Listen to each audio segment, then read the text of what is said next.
Seguramente usted ha escuchado a personas que se preguntan, no sé qué camino seguir. Algunos se sienten atraídos hacia el Evangelio, quieren caminar con Dios, quieren acercarse a Dios a través de la iglesia, pero se preguntan, no sé cuál es la religión verdadera, porque hay muchas. Y en ese cuestionarse hemos observado que muchas iglesias, muchos grupos, muchos líderes, en su plan, su estrategia que usan para tratar de atraer a las personas y que se adhieran a su grupo, es la descalificación a los demás, a los otros líderes, a las otras religiones. Y ellos piensan que a través de estas fórmulas, de estos métodos de descalificación, de hablar mal, algunos incluso se ponen a escarbar en dónde se ha equivocado este predicador o en dónde tiene el error esta determinada iglesia, para ahora sí sacar a la luz eso y comenzar a decirle a los demás, mire que aquí está el error de este y aquí está el error de aquel. Y piensan que de esa manera las personas se van a sentir más motivadas a seguirlo a él o a adherirse a su grupo. Pero hemos visto que el resultado a lo largo de la historia del Evangelio es todo lo contrario. La gente, en vez de sentirse más atraída por aquellos y hacia aquellos que andan hablando mal de los demás, por el contrario, ocurre un efecto que la gente ya no quiere saber de ninguna, ni a esta ni a aquella, porque allí afuera a todos los consideran iguales. Y esta historia vemos que cuando el Señor fue crucificado en la cruz, habían con él dos hombres que eran ladrones, y el de la izquierda injuriaba al Señor con palabras despectivas, diciéndole, si tú eres el Hijo de Dios, ¿por qué no te bajas de esta cruz? ¿Por qué no nos bajas también a nosotros? ¿Qué haces aquí? Y el de la derecha lo reprende, dice literalmente que lo reprendió y le dice, nosotros realmente por nuestras acciones estamos en este lugar. Pero este hombre aquí ningún mal ha hecho. ¿Acaso no tienes cuidado de ti que estando en esta condición deberías cambiar tu actitud? Es lo que le dice el ladrón de la derecha al ladrón de la izquierda. Y esta historia la traigo a colación porque en este tiempo vemos que todas las iglesias, todos los grupos religiosos, todos los líderes están padeciendo las mismas situaciones a causa de las restricciones. No hay ninguna iglesia que diga el gobierno, esta es la verdadera, esta sí es la correcta, a esta sí le voy a dar el visto bueno para que reabra. Todos están en la misma condición porque para ellos todos son lo mismo. Y sin embargo, a pesar de que estamos en las mismas condiciones como el ladrón de la derecha y el de la izquierda, también nosotros aún no cambiamos nuestra actitud y seguimos como tratando de pescar en río revuelto a ver cuál de esas personas está por allí un poco turbada, un poco confundida, a ver si logramos entonces meterlo hacia nuestro grupo. Y el efecto negativo, el efecto contrario, sigue su curso. Pareciera que les estuviéramos haciendo el trabajo al mismo Satanás en procura de que él quiere que ninguno se salve. Ahora, el propósito de Satanás es que nadie conozca al Señor y menos que entre a la iglesia. Por eso este trabajo, esta estrategia de hablar mal de los demás, lo único que logra es sacar a los que ya están dentro e impedir que los que están fuera quieran entrar a la iglesia. Por eso este hombre, este ladrón de la derecha, le llama la atención. Y hoy, desde esta palabra, quiero llamarle la atención a usted para que, habiendo tantos temas, tantos mensajes, tantas cosas buenas de las cuales hablar, ¿por qué tendríamos que usar los mensajes negativos? ¿Por qué tendríamos que buscar escarbar entre las cosas malas que están haciendo las personas para ahora sí tratar como de convencer a los demás que usted sí es el que hace o habla la verdad? Eso es algo que nos está dando, como ya dije antes, un resultado completamente negativo. Ahora, ¿qué es lo que está ocurriendo realmente y qué es lo que hay detrás de todo estas estrategias o estas fórmulas que se utilizan? ¿Qué es lo que hay? Yo he dicho en algunas ocasiones que el botín más preciado que tiene Satanás es la unidad del cuerpo de Cristo. Y cuando hablo de ese punto, quiere decir, no es que Satanás tenga a los hermanos, a las iglesias o al pastorado en sus manos y que son ya su botín. No, es la unidad, es el querer poder trabajar juntos. Y se ha confundido lo que es la unidad con uniformidad. La gente piensa que estar unido es ser de la misma uniformidad del otro, y no, van a existir siempre las diferentes congregaciones, los diferentes grupos, los diferentes líderes, y cada uno va a tener una dogmática, va a tener una doctrina, va a tener una uniformidad dentro de su propia institucionalidad. Pero a lo largo del Evangelio, como ocurrió en los días del Señor, que un hombre comenzó a predicar el Evangelio, pero no seguía al Señor, y los discípulos vinieron a decirle: Maestro, allá vimos a alguien que predicaba en tu nombre, pero no quiso seguirnos, y como no quiso seguirnos, se lo impedimos. Y el Señor les dijo: no lo hagan. El que no está contra nosotros está a favor de nosotros. Y es allí donde el Señor rescata lo bueno, como él dice: si entre sacar lo precioso de lo vil, serás como mi boca. Ahora, ¿por qué las personas piensan o insisten que haciendo esto van a lograr un mejor resultado para su grupo? ¿Qué piensa usted? ¿Que su grupo, su doctrina y el grupo que está dentro de su institucionalidad es el único que se va a ir al cielo?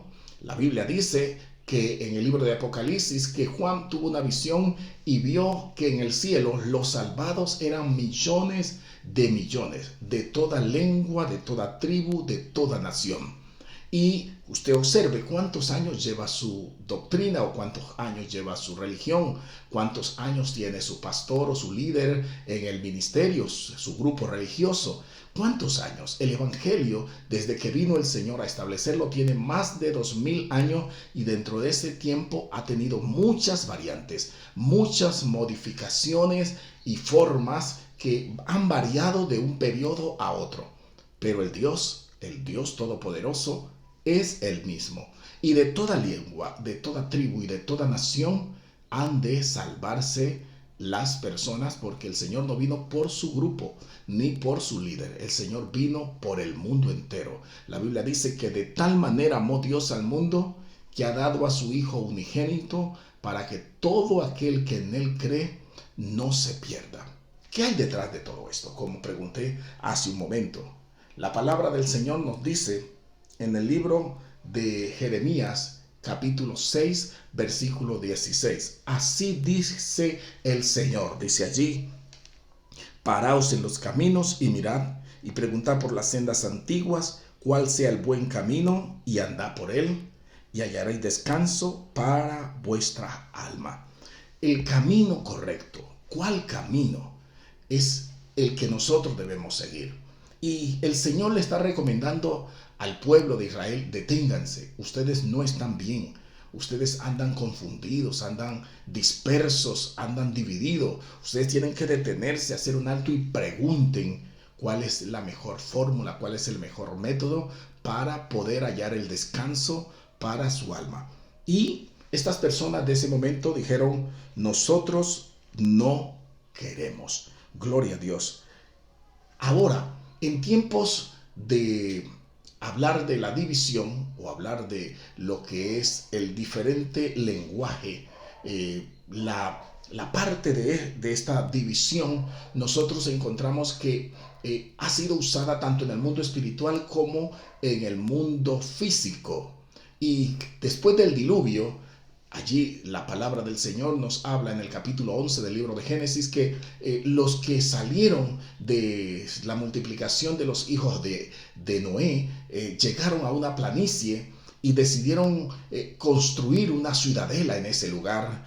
Y de una vez pensaron: oiga, nosotros no queremos ser esparcidos por el mundo, así que nos vamos a construir una torre en este lugar. Y todos se hicieron ese mismo propósito de elaborar ladrillos y comenzar a levantar esa torre.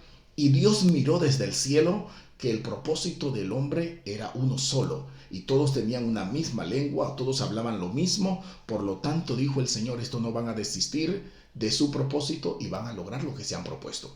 Y Dios decide descender y confundir ese propósito, confundir ese plan que tenían, y les puso un lenguaje distinto en boca de cada uno. Este hablaba un idioma, el de acá hablaba otro idioma, de tal manera que el Señor no tuvo que mandar una peste ni mortandad, no tuvo que mandar enemigos para que lo destruyera. Solo con cambiar el lenguaje, solo con poner un lenguaje diferente, hizo que el propósito de ellos se desistiera y ellos ya no pudieron levantar esa torre. Así que la cizaña o el poner un lenguaje distinto en la boca de un pueblo siempre va a generar ese tipo de reacción, que no van a poder lograr el propósito que se han determinado. Y más adelante encontramos también en la historia de David que David llegó un momento cuando su hijo Absalón decide levantarse contra él y le da un golpe de estado, se subleva contra su padre y a David le toca salir huyendo. Y dice que cuando él llega a la ciudad, los ancianos de la ciudad vinieron a su encuentro, lo reconocieron como rey, y había un hombre que era un consejero de David, que era un hombre tremendo, se llamaba Aitofel. Todo lo que este hombre decía, allí en segunda de Samuel capítulo 15 y 16 y 17, allí usted encuentra este relato, todo lo que este hombre decía era como si Dios mismo estuviera hablando. Ocurría tal como este hombre lo aconsejaba. Y cuando él llega, Aitofel se dispone a servicio de Absalón y le pide consejo.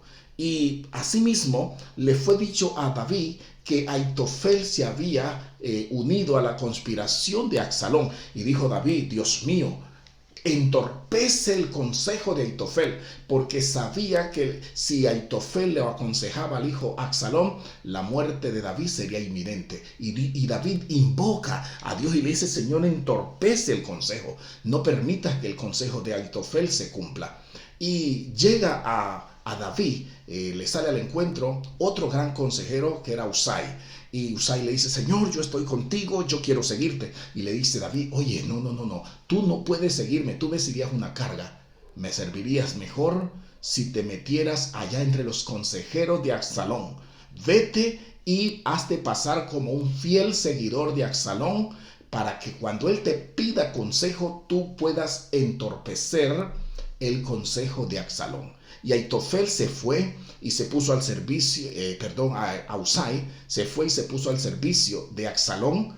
Y cuando Aitofel le pidieron consejo, él dijo a Absalón, hay que seguir al rey David en este mismo día, porque vamos a aprovechar que él está cansado y que el pueblo que va con él está fatigado, y le vamos a caer de repente y vamos a infundir miedo, y el pueblo que está con él huirá y lo podremos agarrar a él solo, porque a él es que buscamos, dijo Aitofel. Oh, dijo Absalón, bueno, está bien el consejo, pero vamos a pedirle consejo también a Usai. Y llamaron a Usai y le dijeron, Usai, ¿qué dices tú acerca de este propósito que tenemos de perseguir a David? A Aitofel ha aconsejado de esta manera. Y dijo Usai, a mí no me parece el consejo de Aitofel.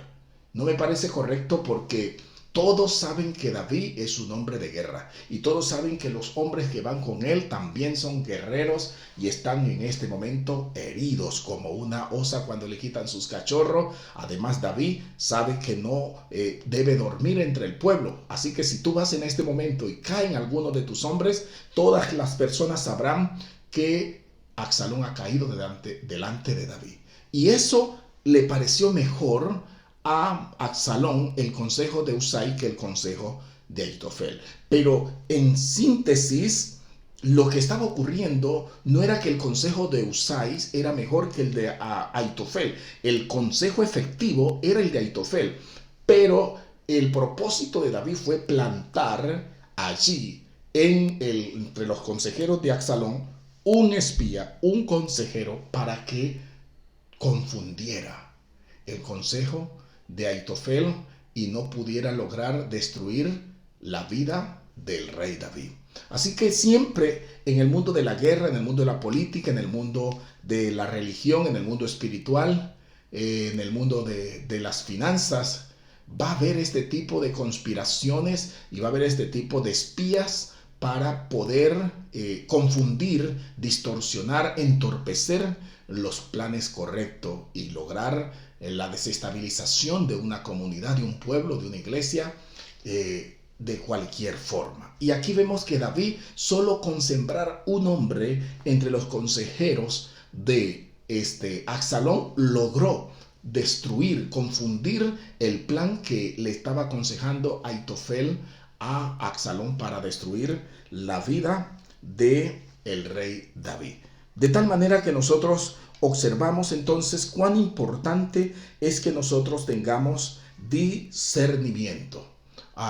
Tengamos esa capacidad de saber diferenciar entre lo que habla Dios, entre lo que habla el enemigo y lo que el enemigo puede estar poniendo en el corazón de algunas personas para entorpecer el plan que Dios tiene contigo, para traer confusión. Y esto ocurrió en los días de Pablo. Gloria a Dios. En el capítulo 9 de Primera de Corintios encontramos donde Pablo lamenta porque algunas personas comenzaron a dudar de su apostolado y comenzaron a decir, es que él no es un verdadero apóstol, porque si fuera un verdadero apóstol andaría de esta manera, andaría de otra. Y era Pablo el que había sembrado esas iglesias, era Pablo el que había puesto en el corazón de ellos la buena semilla de la palabra. Por eso le escribe a la iglesia en Gálatas diciendo en el capítulo 1, si alguien viene y predica otro evangelio, el tal sea anatema. No porque haya otro evangelio, sino que me he dado cuenta que ustedes ya se han apartado del camino que yo les tracé o que el Señor les trazó a través de mi predicación. Y estos hombres que comenzaron a crecer en la iglesia, luego se volvieron soberbios, arrogantes y comenzaron a acusarlo a Pablo de que él no era un verdadero apóstol. Y la gente que Pablo él había sembrado, discipulado, ahora comenzó a poner en duda el ministerio de su padre espiritual. Bueno, esto, cualquier parecido con la realidad es solo coincidencia, porque es lo que vemos en el tiempo presente de muchas personas que han nacido en la iglesia, han crecido con un pastor y de repente viene otro y les pone un poquito solamente de información en la mente, en el corazón, y ellos ya comienzan a ver a su iglesia de manera diferente y comienzan a ver su grupo religioso de manera distinta, y muchos terminan apartándose, terminan retirándose y yéndose en pos de aquellos que han aparecido de repente. Eso ocurrió también en los días del apóstol Juan. Dice el apóstol Juan allá en el capítulo 2 del libro de la primera carta, versículos 19 y 20, dice Juan que muchos falsos cristos, anticristos, han salido de la misma iglesia y andan por el mundo. Salieron de nosotros, dice el apóstol Juan, porque no eran de nosotros. Porque si fueran sido de nosotros, se habrían quedado con nosotros. Pero para que se conociera que no eran de nosotros, entonces tuvieron que salir. Pero antes de salir, para poder salir, ellos tuvieron que hablar mal de la iglesia, hablar mal de los líderes, del mismo Juan, del mismo Pedro y de todos los que estaban en ese momento, que no es extraño y no es algo ajeno para nosotros, que desde los mismos comienzos el enemigo ha puesto cizaña dentro de la iglesia. Y por eso quiero concluir en esta hora lo que es esa parábola que el Señor nos compartió en el capítulo 13 del libro de Mateo, verso 24 y verso 34. En el verso 24 comienza lo que es la parábola del trigo y la cizaña, y en el verso 34 está la explicación. Y allí el Señor relata que había un hombre que tomó buena semilla y la sembró en el campo. Pero los que cuidaban el campo se durmieron y cuando despertaron pudieron ver que juntamente con la buena semilla venía creciendo también la cizaña. Y le dijeron al dueño del campo, ¿quieres que vayamos y la arranquemos? Y le dijo, no, déjenla crecer porque no sea que arrancando la cizaña también arranquen el trigo. De tal manera que en el día de la siega allí se hará diferencia y se tomará el trigo y se pondrá en el granero, y a la cizaña se le echará en el fuego. Pero cuando el Señor explica la parábola, dice, miren, discípulos, el campo es el mundo. El que siembra las buenas semillas es el Hijo del Hombre. La buena semilla son los hijos del reino. Las cizañas son los hijos del malo. El que siembra la cizaña es el diablo. Y así el Señor explica literalmente lo que significa la parábola del trigo y la cizaña. De tal manera que, así como esta parábola lo expresa, dentro del pueblo de Dios, el enemigo siembra, pone hombres y mujeres que no son hijos de Dios, que parecen hijos de Dios, pero no son hijos de Dios, sino que son hijos del malo, instrumento. Así como David mandó a este siervo para poner una cizaña, para confundir, entorpecer el consejo de Aitofel, así el diablo pone dentro de la iglesia instrumentos de él para que den un mensaje que parece el bueno, que parece el correcto, para que prediquen. El mensaje sale de la Biblia, el mensaje es bíblico, el mensaje es lógico, el mensaje tiene unos cimientos, tiene una elocuencia, el mensaje tiene algo especial y parece realmente bueno venir de Dios. Pero así como el mensaje de Aitofel pareció el mejor, oiga, usted, si lee esa historia, se da cuenta que aunque pareció el mejor, ese mensaje no era el correcto. Ese mensaje era el que entorpecía el mensaje de Aitofel, que era el correcto, el que sí iba a lograr la destrucción de David. Entonces, el diablo no quiere que lo destruyan, el diablo no quiere que las almas sean salvas, y por eso envía un mensaje de adormecimiento, de letargo, de pereza, de miedo, de temor sobre el pueblo de Dios, para que el pueblo no hable, para que el pueblo no actúe, para que el pueblo hable mal de los demás, para que el pueblo esté dividido, para que el pueblo solo se ponga a escarbar y ver dónde está el error del otro. Como dijo el mismo Señor, ¿por qué te fijas en la paja que está en el ojo de tu hermano y no echas de ver la viga que está en tu propio ojo? Nadie cree que tiene una viga en su propio ojo. Nadie considera que lo que él tiene es peor que lo que tiene el otro. Siempre se está considerando que lo que tienen los demás es lo más terrible, lo más malo, y que lo de él es algo muy pequeño. Al concluir el Señor su ministerio, hizo una oración en el capítulo 17 del libro de Juan. Y él dijo, Señor, Padre, yo te ruego que así como tú y yo somos uno, ellos también sean uno, para que sean perfectos en unidad, para que el mundo crea que tú me enviaste y que me has amado a mí, así como también a ellos los has amado. Solo cuando haya unidad en nuestro lenguaje, el mundo va a creer, uno, que el Cristo que nosotros predicamos es el verdadero, y dos, que el Padre también, así como ha amado a Cristo, nos ha amado a nosotros. ¿Cuál es el camino correcto? ¿Cuál es el camino que deberíamos seguir? ¿Cuál es el camino que tú debes de seguir? La Biblia dice que el Señor Jesucristo dijo, yo soy el camino, yo soy la verdad y yo soy la vida. Nadie vendrá al Padre si no es a través de mí. No podemos nosotros hablar de otro camino, no podemos hablar de otro mensaje, sino el que nos ha sido enseñado, y es el mensaje del amor de Dios. Dios es amor y a todos, el mundo, al mundo entero lo ha amado, no a tu grupo, no a tu líder, no solamente es a tu religión, el amado al mundo entero, porque el mundo entero es su creación. Toda la tierra y su plenitud le pertenece al Señor y Él cuida de su creación. Así que en vez de estar hablando las cosas malas, porque todos los grupos tienen defectos, todos los líderes tienen defectos, en vez de estar escarbando y buscando cuáles son los defectos de Él, hablemos del que no tiene defecto, hablemos del que sí es perfecto, que es nuestro Señor Jesucristo. Hay tanto por hablar de Él. Hay tanto que el mundo no conoce de Dios. Hay tantas cosas que el mundo no conoce de nuestro Señor Jesucristo, y nosotros en este tiempo deberíamos aprovechar al máximo para dar a conocer las virtudes de aquel que nos llamó de las tinieblas a su luz admirable. Este es tu tiempo. Y este es el tiempo donde todos deberíamos obrar de esta manera y seguir este camino. Aprovechemos que Dios nos ha permitido tener estos medios para llegar a multitudes, ya no solamente a los que están alrededor en el barrio, en la cuadra, en el sector donde está ubicada tu grupo, tu religión.